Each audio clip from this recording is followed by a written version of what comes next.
Ndewo ụmụaka, nnọọ na chanel anyị. Taa anyị ga-amụta ụdị ihe dị iche iche a na-akpọ shapes Igbo n'asụsụ. Ị dị njikere? Ka anyị bido. Hello kids, welcome to our channel. Today we will learn different shapes in Igbo language. Are you ready? Let's start. Circle. Nke a bụ okirikiri. Nke a bụ square. O nwere akụkụ anọ. Nke a bụ triangle. O nwere akụkụ atọ.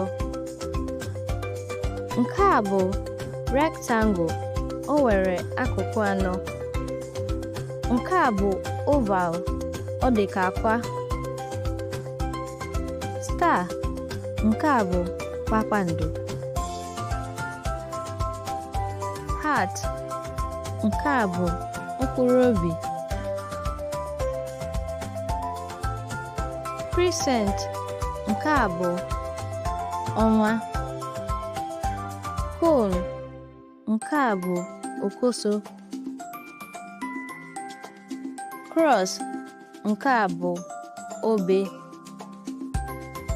Circle. Nke a bụ okirikiri. Nke a bụ square. O nwere akụkụ anọ. Nke a bụ triangle. O nwere akụkụ atọ. Nke a bụ rectangle. O nwere akụkụ anọ. Nke a bụ oval. Ọ dị ka akwa. Star. Nke a bụ kpakpando.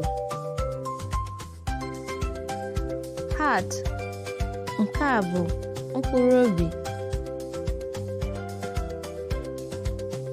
Crescent. Nke a bụ ọnwa. Cone. Nke a bụ Okoso. Cross. Nke a bụ obe. Ọ dị mma, ugbu a anyị amụtago shapes n'asụsụ Igbo. Do not forget to like, subscribe and share this video. Ka anyị hụ ọzọ na video ọzọ. Daalụ nụ.